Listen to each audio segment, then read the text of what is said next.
I opened my front door last Tuesday, and there he was, a sheriff's deputy, standing on my porch, holding a manila envelope like it contained the launch codes for the nuclear football.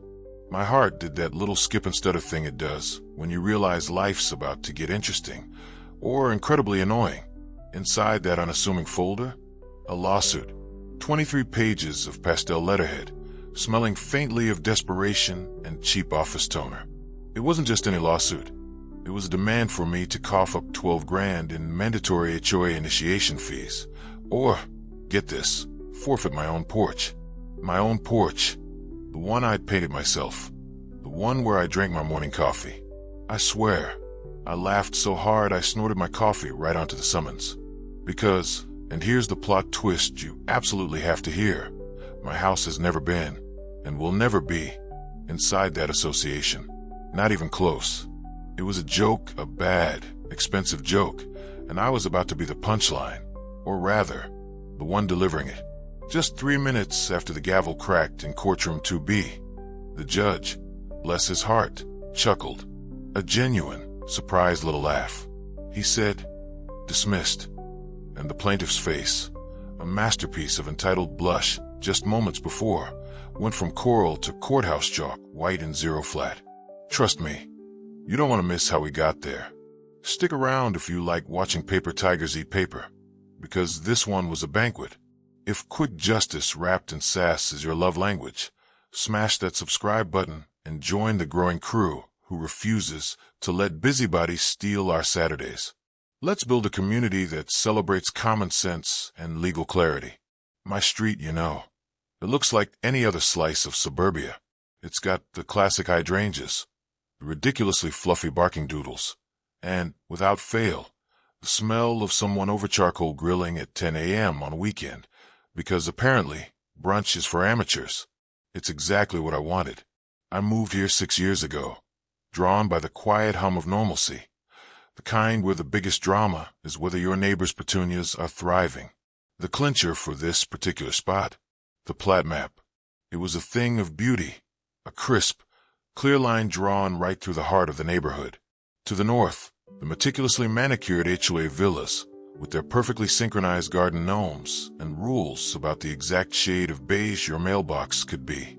To the south, where my little haven sits, were the free-range homes. Homes like mine.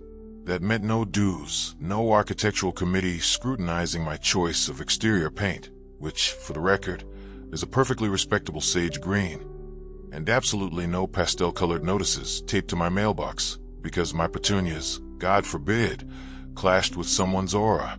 My petunias, by the way, are vibrant, unapologetic, and frankly, quite charming.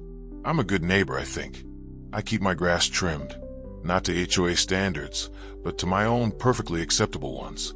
My porch light is off after 10, because energy conservation is a thing.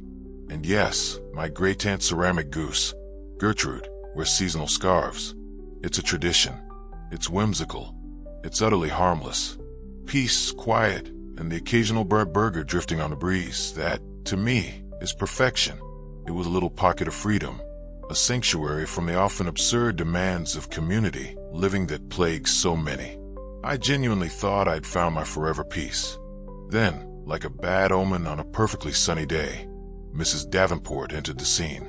Picture her, a bobcat tornado, wearing coral lipstick and an unshakable belief that her clipboard carried the full weight of federal authority. She didn't just walk, she stormed. Her white tennis shoes, pristine white, mind you, somehow remained immaculate as she stomped across my mulch, which, for the record, I had just refreshed. I still don't know how she managed that.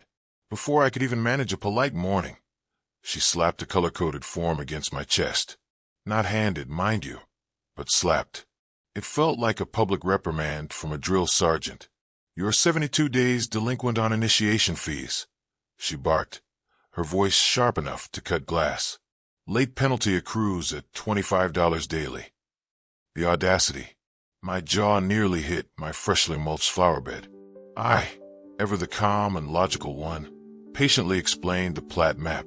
I mentioned the clear, undeniable boundary, the one that explicitly excluded my property. She just waved a dismissive hand, as if swatting away a pesky fly. "Maps," she declared with a sniff, "are merely suggestions. Everyone must contribute to neighborhood harmony." Her tone, I swear, could have curdled milk in the next county, and probably did. It wasn't about facts. It was about her narrative, her vision of a perfectly homogenized community, and my existence was apparently a glaring blot on her pristine canvas. She saw me not as a homeowner, but as a rogue element, a loose cannon threatening her meticulously crafted dominion. The following week brought forth the paper avalanche. Letters, each one a different pastel hue, peach, lavender, mint, and each one scented like a department store perfume counter. It was a full olfactory assault, a fragrant barrage of bureaucratic nonsense. They weren't just letters, they were pronouncements, decrees of my supposed infractions. My basketball hoops net, apparently, clashed with the earth tone aesthetic of the neighborhood, because, you know, a white net is just too jarring for the delicate sensibilities of the HOA. My driveway, a crime scene of childhood creativity, had excessive chalk art. Excuse me, my niece and nephew are budding artists, and their masterpieces of rainbows and unicorns were hardly defacing public property. And Gertrude, my great-aunt's ceramic goose, wore a scarf that mocked traditional seasonal palettes. Mocked. Gertrude, a beacon of innocent festivity, was now a fashion rebel. The sheer absurdity of it all was almost breathtaking. With every envelope, the fine climbed. $50 for the net, $75 for the chalk, $100 for Gertrude's sartorial choices. It was like a petty, personalized tax system designed to irritate me into submission. But I wasn't having it.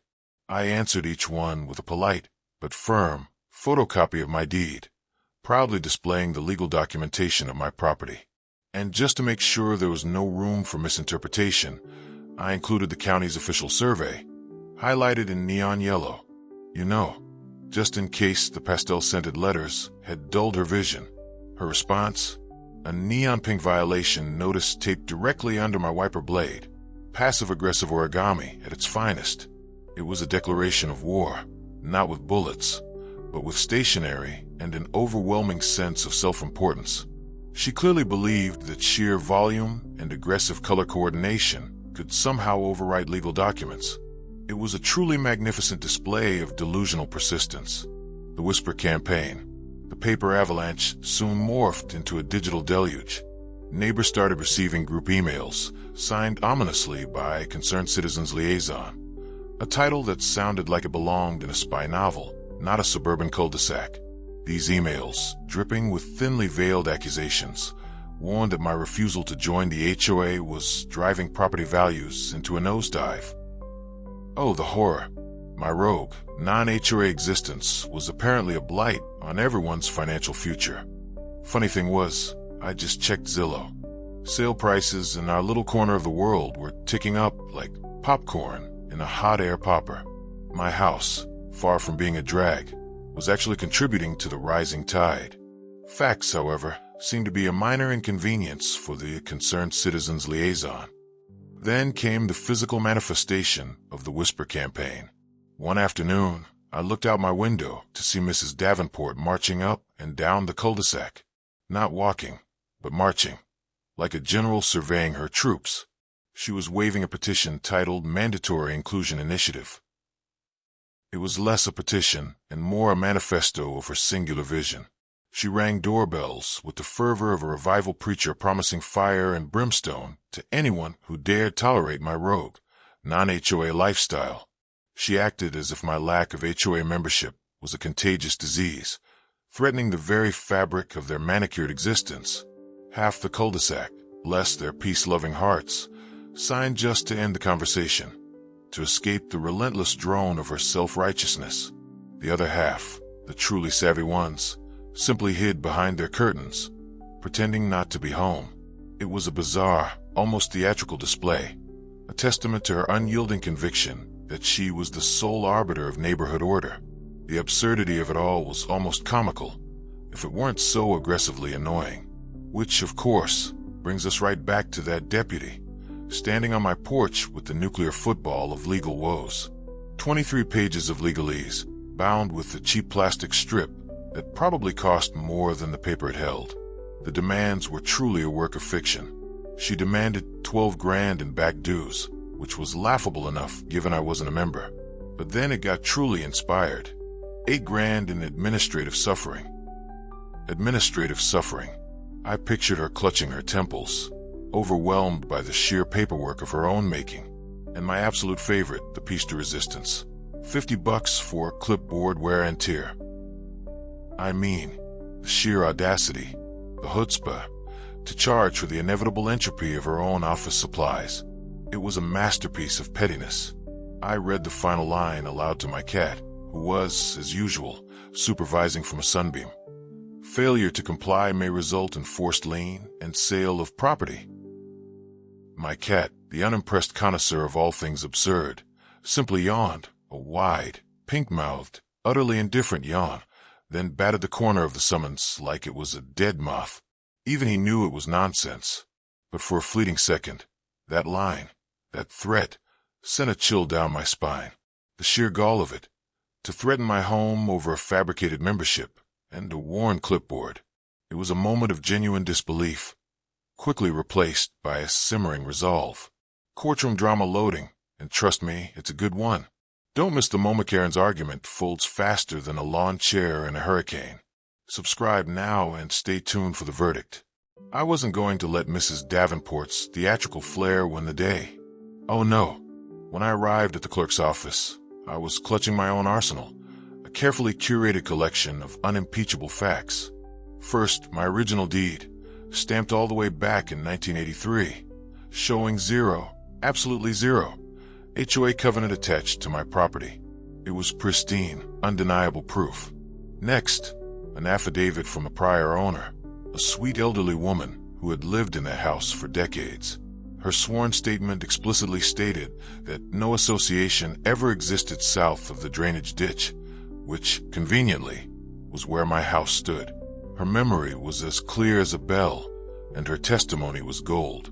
Then, a surveyor's report. This wasn't just any report. It was so detailed it could measure a gnat's wingspan, precisely outlining the property lines and, crucially, the HOA boundary. It was technical, precise, and utterly unassailable. And finally, for a little extra flavor, printed screenshots. Oh yes, I'd been doing my homework. Screenshots of Mrs. Davenport's social media rants where she, under her real name, called me recalcitrant with no respect for collectivism. The irony, the sheer, unadulterated irony, of her railing against me online while simultaneously suing me in court. It was a beautiful, damning piece of evidence, showcasing her true motivations. The clerk, a seasoned veteran of countless petty disputes, grinned, a slow, knowing grin, like someone watching a slow-motion roller coaster climb the first hill, knowing exactly what kind of exhilarating, chaotic ride was about to unfold. He could see the storm brewing, and he seemed to relish the prospect. Court day. It smelled exactly as you'd expect. Polished wood, stale air conditioning, and the nervous coffee breath of anxious litigants. I wore sensible flats, because comfort and practicality were my chosen armor. Mrs. Davenport, on the other hand, was resplendent in pastel power blazer armor, a vibrant choral ensemble that shrieked, I mean business. She was trailed by her husband, a man who seemed to have perfected the art of the bobblehead nod, agreeing with every pronouncement his wife uttered, a human accessory to her self-importance. She clutched a binder, a tome thicker than a phone book, its tabs protruding like neon porcupine quills, each one, I imagined, marking a new, fabricated grievance. It was a visual representation of her over-prepared, over-the-top approach. I, in stark contrast, sat quietly, reviewing my single-page timeline. My entire defense distilled into a concise, undeniable narrative. The bailiff, a man whose voice could probably stop traffic, called our case. Davenport versus my name. The tension in courtroom 2B snapped, palpable and sharp, like the static electricity when socks come out of the dryer, ready to cling and spark. All eyes were on us, two disparate forces about to collide in a legal arena. Karen, because by now she had fully earned the title, opened with a voice that could sand paint. It wasn't just loud, It was designed to dominate, to intimidate. "Your Honor," she began, her words echoing with self-righteous indignation. "This homeowner flagrantly violates community standards, refuses to pay lawful dues, and drags down morale with her." She paused for dramatic effect, then delivered the line with a flourish. "Her unregulated whimsy," as if whimsy were a misdemeanor, a crime against public order punishable by fines and forced membership. I almost choked. She then launched into a litany of absurd accusations. My basketball hoop, she claimed, was a safety hazard to migratory birds. Migratory birds. I picture a flock of geese attempting a slam dunk and shuddered. Gertrude, my beloved ceramic goose, was deemed a distraction to traffic, apparently causing drivers to swerve in awe or confusion at her seasonal attire. And my refusal to join? That, she declared with the gravitas of a prophet, was a virus infecting neighborhood cohesion, threatening to unravel the very fabric of their carefully constructed utopia. She waved color photos printed on glossy cardstock, like she was pitching a timeshare in a dystopian HOA paradise. Each photo, a meticulously captured infraction, was presented as undeniable proof of my moral failings. The judge, Judge Ramirez, a man whose face usually held the stoic neutrality of a seasoned jurist, raised one eyebrow, not a slight twitch, but a full, deliberate arch, high enough, I mused, to host a tightrope walker. It was a silent, eloquent commentary on the unfolding spectacle. When prompted, I stood. My movements were slow, deliberate, a stark contrast to her frantic gesticulations. I approached the bench, not with a binder the size of a small elephant, but with a few carefully selected documents. I handed up my original deed, worn but legally sound. Then the surveyor's report, precise and irrefutable. Finally, the county ordinance, a dry but powerful piece of legislation stating, unequivocally, that property outside a recorded covenant cannot be forced into an HOA without written consent. It was all there, black and white, undeniable. I spoke for maybe 45 seconds, no more. My voice was calm, clear, devoid of emotion, letting the facts speak for themselves. "Your Honor," I said, looking him directly in the eye, "I simply wish to maintain my property as I always have, legally, quietly, and with seasonal goose fashion." A ripple of snickers, barely suppressed, spread through the gallery. Then someone, a true hero in the back row, coughed out, "Free the goose." It was a small act of rebellion, a moment of shared understanding that cut through the tension. Mrs. Davenport's cheeks, already a vibrant coral, deepened to the unmistakable shade of an angry flamingo.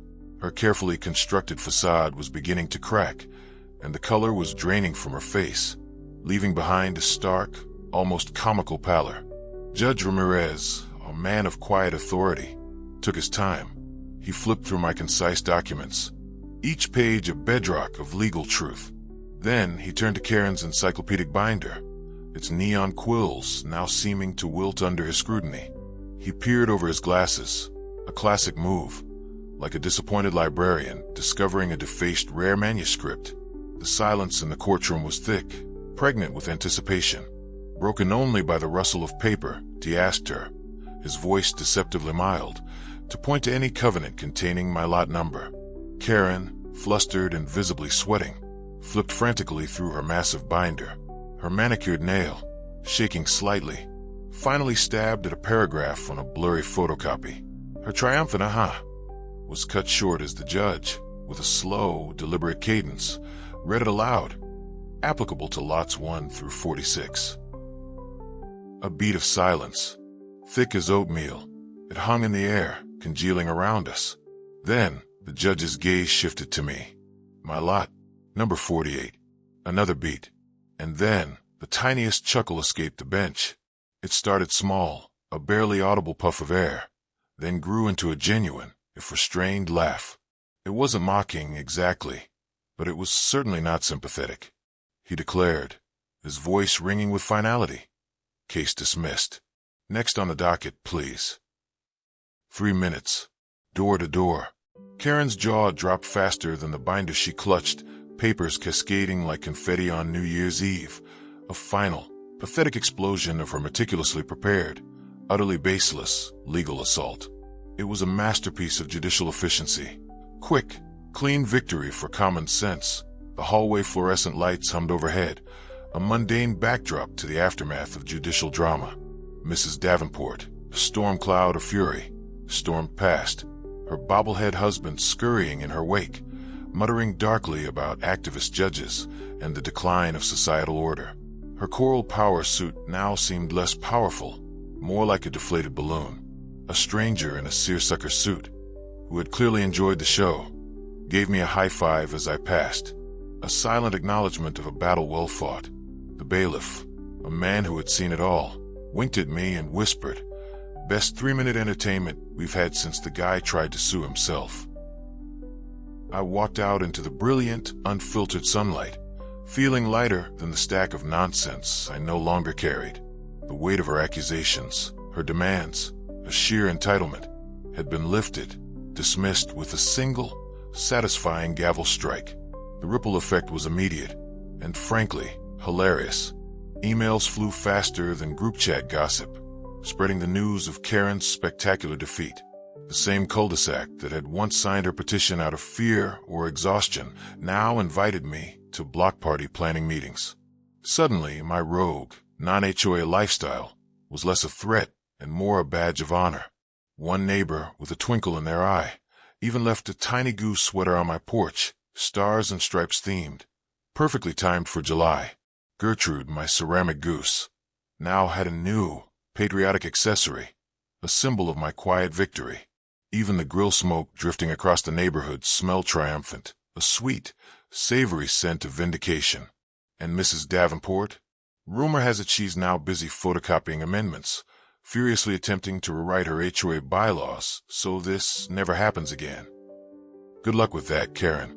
Some lines, like the one on my plat map, are just too clear to be redrawn by sheer force of will. The neighborhood had spoken, the judge had spoken, and the goose, well, the goose was free. So here's the takeaway. The hard-won wisdom from a battle fought with deeds and a dash of whimsy. Keep your papers straight. Your legal documents, your surveys, your proof of ownership. These are your shields and your swords. Keep your receipts straighter, because every petty fine, every absurd demand, can become evidence of harassment. And your sass, keep it set to stun when bullies knock. You don't need to shout. Facts spoken calmly, with quiet confidence, hit harder than a hurricane of entitlement. Sometimes the universe, in its infinite wisdom, gifts you a judge with perfect comedic timing and the restraint of a 3-minute masterpiece. It's a reminder that even in the face of overwhelming, ridiculous aggression, truth and a little bit of legal clarity can prevail. It wasn't about winning. It was about standing firm, knowing your ground, and watching the bluster dissipate under the light of logic. If you want more goose-level victories and paperwork payback sagas, hit that subscribe button. Drop your own HOA horror stories in the comments below. I'd love to hear them. And please, share this video with anyone who needs proof that storms of entitlement usually blow themselves out, especially when confronted with a good deed and a judge who appreciates a quick, clear resolution. Let's keep the truth shining and the busybodies guessing.